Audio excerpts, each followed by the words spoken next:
Bulan November setiap tahunnya diperingati sebagai Hari Pahlawan dan Hari Guru Nasional. Salah satu pahlawan tanpa tanda jasa adalah sosok seorang guru, di mana tidak mengenal lelah dalam memajukan dan mencerdaskan anak bangsa. Hal ini dapat terlihat dari salah satu sekolah suku anak dalam yang ada di Kabupaten Muaro Jambi. Lantas seperti apa kolaborasi dan perjuangan yang dilakukan serta dedikasi para guru serta unsur terkait untuk memajukan dan mensejahterakan sekolah ini? Selengkapnya akan kita bahas di Fokus kali ini.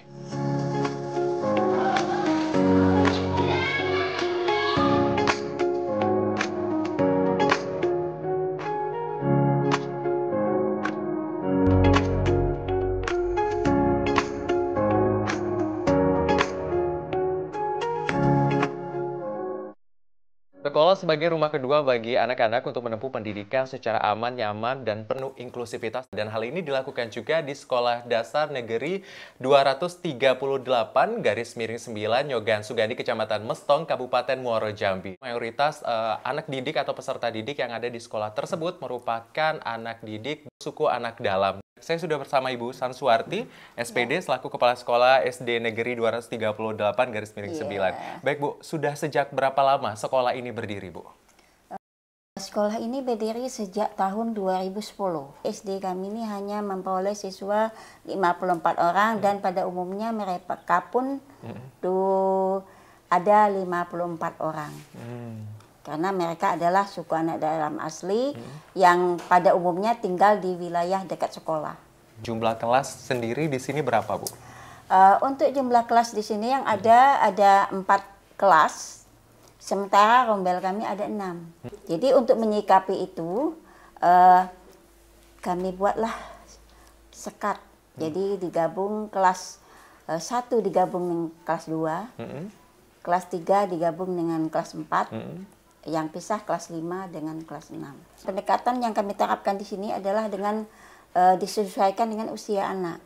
Sesuai dengan kurikulum Merdeka ini, kami harus membedakan anak sesuai dengan fase A dengan fase B, atau kelas rendah dengan kelas tinggi.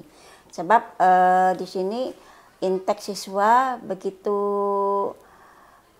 kurang maksimal, minimalis. Masalah jumlah tenaga pendidik di sini, kalau guru kelas di sini ada 7 orang, termasuk guru agama, dan 1 orang adalah tenaga operasional. Nah, sementara status mereka, kalau yang guru kelas ada 1 orang P3K, guru bidak sudi atau guru agama P3K, dan yang lain merupakan honor dari kabupaten atau honor dinas.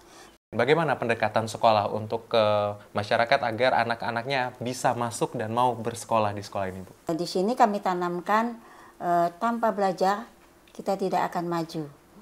Nah, jadi usaha kami adalah dengan memberi suatu door prize supaya anak mereka bisa tertarik kepada sekolah. Kami selalu mendapat perhatian dari pemerintah.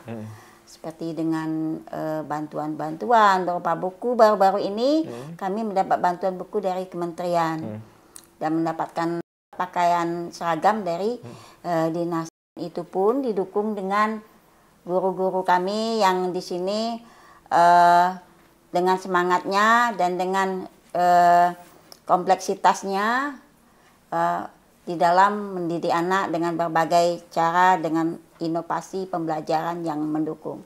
Untuk harapan ke depannya seperti apa, Bu? Agar sekolah ini mungkin menjadi lebih baik dan masyarakat di sekitar masih mau dan terus ingin menyekolahkan anaknya di sekolah ini, Bu? Supaya adanya perhatian kepada sekolah kami, yang terutama di bidang pembangunan. Sebab di sini kami hanya bisa mengelola pendidikan, tapi kami tidak bisa mengadakan sarana pendidikan. Ada masukan mungkin Bu untuk tenaga pendidik atau guru yang ada di sekolah ini, Bu? Ke depannya seperti apa?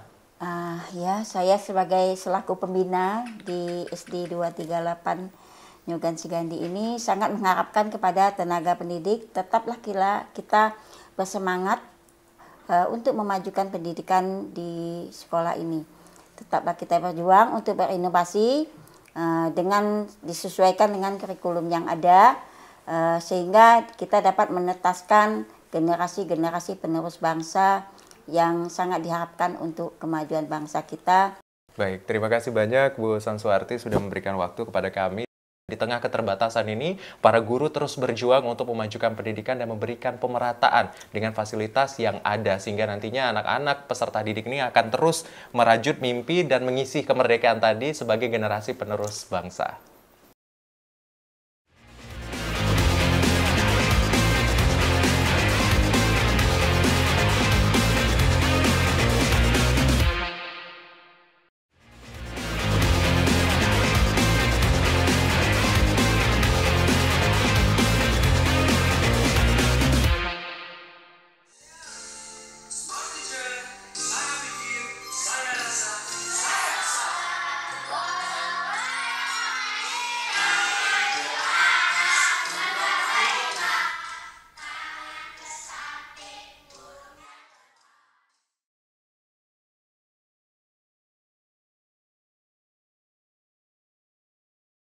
Halo adik-adik.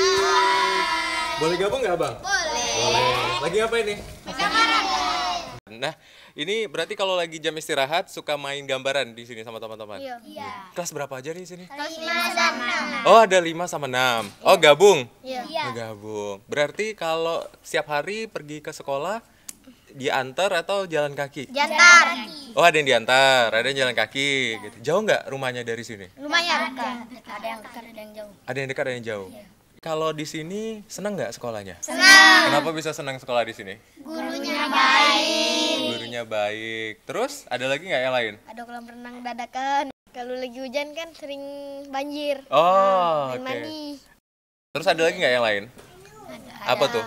Gurunya ramah. Gurunya ramah. Terus apa lagi? Teman-temannya baik semua. Oh, teman-temannya baik semua. Oke, kalau cita-citanya mau jadi apa? Bang tanya satu-satu ya. Cita-citanya jadi apa? Guru. Guru. Guru. Guru juga. Guru. Guru juga. Guru. Guru. Berarti nih yang cewek-cewek suka jadi guru semua ya? Iya. Nah, oke, nanti abang tanya kenapa mau jadi guru. Kalau ini? Tentara. Tentara. Wah, tentara. Kalau ini? TNI. TNI. Bebas jangan aja kuli. Bebas ya, jangan kuli. Wah, cita-citanya banyak ya tadi ya. Penting doanya sukses, terus semangat belajarnya supaya bisa menggapai mimpi dan cita-citanya. Abang lanjut lihat sama teman-teman yang lain, lanjut main lagi ya, main gambarannya. Sampai jumpa, dadah.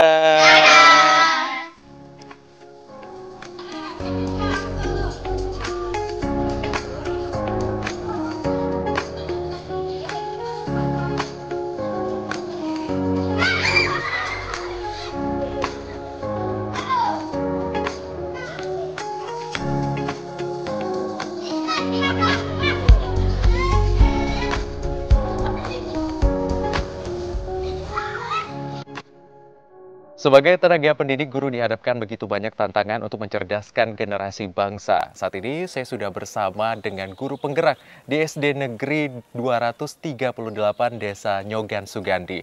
Baik Bu Trisnawati SPDGR, sudah berapa lama Bu mengajar di sekolah ini? Alhamdulillah sejak 2012 sampai sekarang kurang lebih 12 tahun.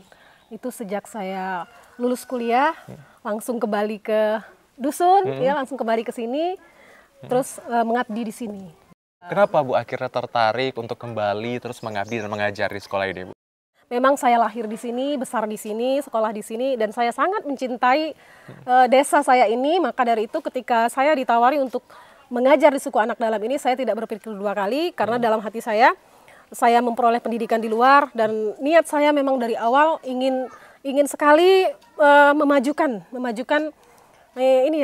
anak-anak suku anak dalam ini yang saya rasa sudah seperti keluarga saya, seperti saudara saya, seperti memang anak-anak dan adik-adik saya sendiri gitu.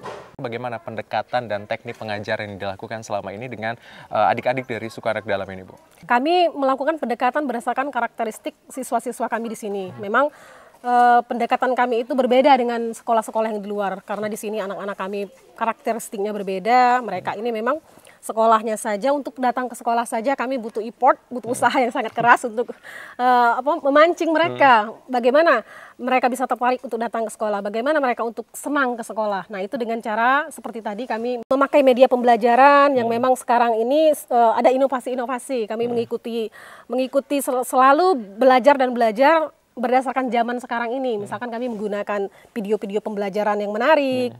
Kemudian kami membawa anak ke lapangan, belajar sambil bermain. Nah, jadi memang inovasi-inovasi itu selalu kami lakukan, bahkan kami semua ini kami memiliki komunitas belajar namanya. Ada tidak kendala yang lebih lanjut yang dihadapi oleh tenaga pendidik di sekolah ini dan cara menghadapinya sejauh ini seperti apa? Semua tenaga pendidik di sini merasakan memang tantangan itu ya mengenai kolaborasi dengan orang tua, karena memang mayoritas orang tua di sini mereka tidak bisa membaca, menulis, dan berhitung. Bahkan generasi pertama itu lulusan dari SD kami itulah yang tadinya bisa menjadi operator di sekolah kami itu alhamdulillah sudah terbukti, memang kami sudah ada anak kami yang sudah berhasil itu. Nah, namun tantangan itu ya dari keluarga, dari lingkungan. Kemudian kolaborasi dengan orang tua sejauh ini seperti apa, Bu, untuk membuat anak-anak begitu besar minatnya untuk tetap bersekolah? Nah, itu kami melakukan pendekatan pribadi. Artinya apa, dari hati ke hati kami berbicara dengan orang tua siswa. Kami juga alhamdulillah karena kami asli orang sini, kami menguasai bahasa mereka. Kami harus menjadi keluarga mereka, bukan menjadi orang asing bagi mereka begitu. Baik. Kalau dari awal sampai sekarang ini sudah 12 tahun berjalan, sudah banyak sekali perubahan yang sudah terjadi di sini. Zaman dahulu waktu kita baru-baru masuk, saya bersama teman itu mengajar di sini. Ketika anak-anak kami berkelahi di sekolah, itu orang tuanya datang itu membawa parang, iya ada yang membawa kayu, anaknya bertengkar, orang tuanya juga akan datang bertengkar itu. Namun sekarang alhamdulillah sudah banyak perubahan. Mereka sudah tidak datang ke sekolah lagi, mereka sudah mempercayakan dan menitipkan anak-anak mereka. Hanya saja memang untuk bimbingan orang tua di rumah itu sangat kurang. Boleh dikatakan sangat kurang karena itu tadi yang pertama, faktor mereka itu tidak bisa kalistung, itu tidak mereka kuasai. Kemudian mereka sibuk bekerja di luar, ada yang mencari ikan, bahkan ada yang mandah, namanya itu mandah. Itu mereka bisa tidak pulang sampai 2-3 minggu. Jadi memang anak-anak itu sangat mandiri. Nah, selain tantangan yang kami hadapi tadi datang dari kurangnya dukungan orang tua tadi, kami juga memiliki kendala yang lain seperti akses jalan kami. Nah, kalau hujan itu luar biasa, licin, becek, dan berlobang seperti itu. Itu dari dulu itu memang seperti itu. Nah, harapan kami ke depan semoga nanti ada perhatian pemerintah, akses jalan kami bisa diperbaiki sehingga bisa menarik minat yang di luar itu bisa masuk ke sekolah kami. Nah, kemudian lokasi sekolah kami ini yang memang itu ada banjir tahunan namanya Pak. Memang karena kalau sudah musim hujan ini lapangan ini akan tergenang seperti danau. Mudah-mudahan suatu saat nanti memang kami bisa membangun lagi sekolah ini menjadi lebih baik. Kemudian apa nih pesan, mungkin kemudian himbauan kepada orang tua dan anak-anak yang sedang menyaksikan di luar sana, Bu? Marilah kita dukung pendidikan untuk anak kita. Marilah kita semangati, kita fasilitasi semampu kita karena pendidikan itu sangat penting sekali kita berikan kepada anak kita. Selain itu kewajiban orang tua, anak-anak kita juga sangat membutuhkan pendidikan. Apalagi di dunia yang sekarang ini sangat banyak sekali pengaruh buruk di luar sana. Mereka bisa menyaring, memfilter diri mereka dengan pendidikan yang baik. Baik, tadi di awal tantangannya adalah ketika memang anak-anak yang mungkin sulit hadir nih. Seperti apa nih kalau biasanya dilakukan? Nah, begini, memang anak-anak kita di sini sering hilang timbul kalau kami sebut ya Pak ya, hilang timbul karena mereka kadang 2 hari sekolah, kemudian 3 hari libur. Untuk anak-anak yang memang sulit hadir sampai jangka waktu yang sangat lama, biasanya kami melakukan pendekatan pribadi ke orang tuanya. Itu kami sebut dengan menjemput bola. Oh, menjemput Pak. bola. Iya, kami ke rumahnya untuk mencari tahu ini kenapa anak ini sudah terlalu lama tidak hadir. Baik, berarti hari ini kita akan bertemu sama anak yang belum hadir untuk beberapa saat di sekolah? Oh ya, bisa, boleh Pak. Baik, Ya. berarti memang kita mau jemput? Ya, boleh. Oke, baik. Nah, kita tadi sudah mendengar memang begitu banyak tantangan yang dihadapi oleh tenaga pendidik dan salah satunya saat ini kita akan bersama-sama melakukan visitasi atau berkunjung nih ke rumah peserta didik dari SD Negeri 238 untuk menanyakan nih kenapa belum hadir untuk beberapa hari dan tidak mengikuti pembelajaran seperti biasanya ya Bu ya. Boleh kita ikut Ibu ya? Ibu yang nunjukin lokasi, mari Bu, kita ke lokasi. Mari.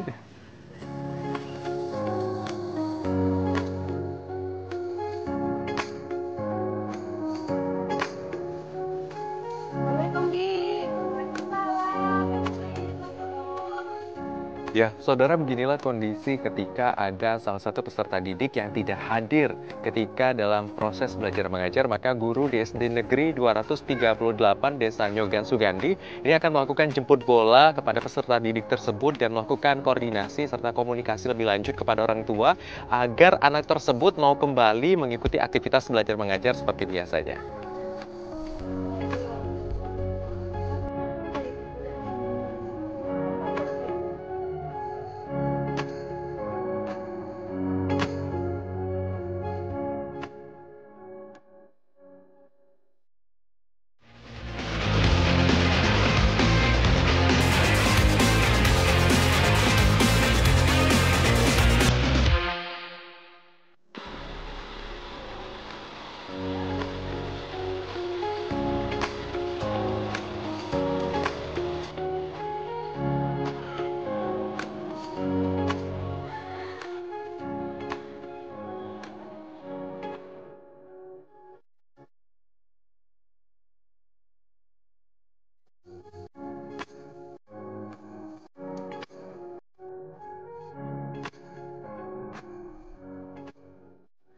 Desa Nyogan di Kecamatan Mestong, Kabupaten Muaro Jambi merupakan salah satu desa yang telah hidup lama berdampingan dengan suku anak dalam keharmonisan dan juga kehidupan bermasyarakat. Dan ini juga terlihat bagaimana kolaborasi yang dilakukan dari pemerintah desa untuk menjamin fungsi dan juga pemerataan. Dan saat ini saya sudah bersama Bu Rosita. Apa dampak yang dirasakan setelah hadirnya sekolah khusus bagi masyarakat suku anak dalam, Bu?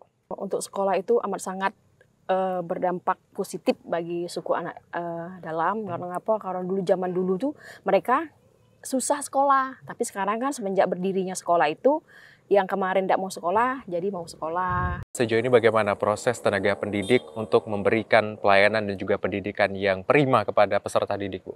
Kalau untuk perjuangan guru itu boleh dikatakan kami sebagai pemerintah Desa Nyogan mengacungkan jempol. Karena apa? Untuk mendidik anak-anak SAD ini memang perlu ekstra. Kalau memang mereka tidak mau sekolah, ya guru-guru itu dengan sabar hati jemput anak-anak tadi untuk sekolah. Dijemput di pojok, biar mereka mau sekolah. Nah, kadang-kadang dia guru-guru tadi memberi permen, jajan, akhirnya mereka mau ke sekolah. Keterlibatan pihak desa dalam membangun kepercayaan masyarakat dan juga kesadaran masyarakat untuk menyekolahkan anaknya ke sekolah itu seperti apa, Bu? Lalu melalui pengajian, arisan atau pertemuan-pertemuan, disitulah kami menyampaikan karena pentingnya pendidikan itu untuk anak. Karena memang anak-anak SAD kalau zaman sekarang sudah mulai ada lah yang taman SMP, taman SMA, sudah mulai ada yang mau berkuliah. Kalau zaman dulu nyari taman SD pun susah kan. Kalau sekarang sudah lumayan lah. Baik, terima kasih banyak Bu Rosita ya, memang melihat bagaimana kolaborasi dari sistem pemerintah setingkat desa dalam membantu dan menjamin bahwasanya memang pendidikan ini dapat dirasakan salah satunya dengan membangun kesadaran masyarakat untuk mengantarkan dan juga menyekolahkan anaknya ke sekolah-sekolah terdekat. Pendidikan itu ialah hak individu. Di situ kita meyakinkan bahwa anak-anak di Kabupaten Muaro Jambi dapat pelayanan pendidikan, tidak terlepas juga anak suku dalam yang ada di Kabupaten Muaro Jambi. Kita contohkan di Kecamatan Mestong, di Desa Nyogan, awalnya mereka bersekolah di SD 78 Nyogan Segandi, bercampur dengan penduduk setempat.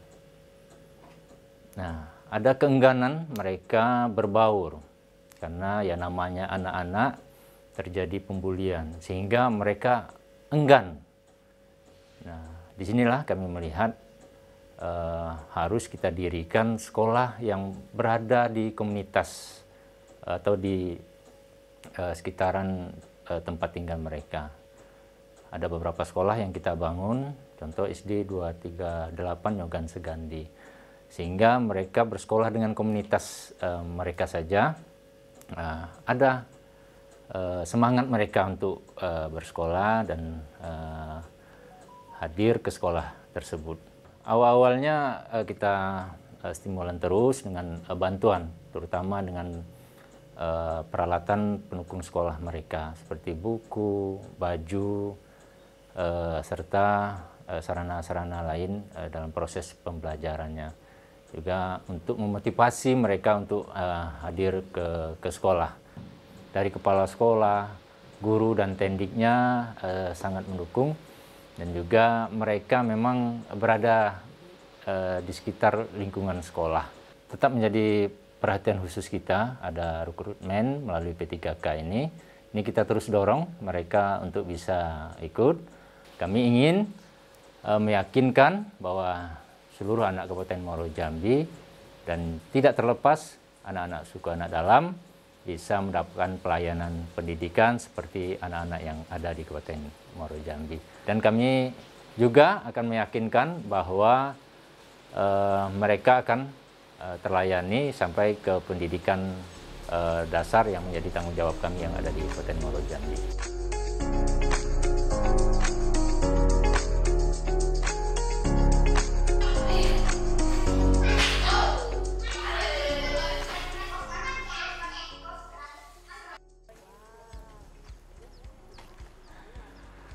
Menjamin mutu pendidikan bagi peserta didik dan kesejahteraan bagi guru merupakan pekerjaan rumah yang harus dikolaborasikan dan dikoordinasikan oleh semua pihak.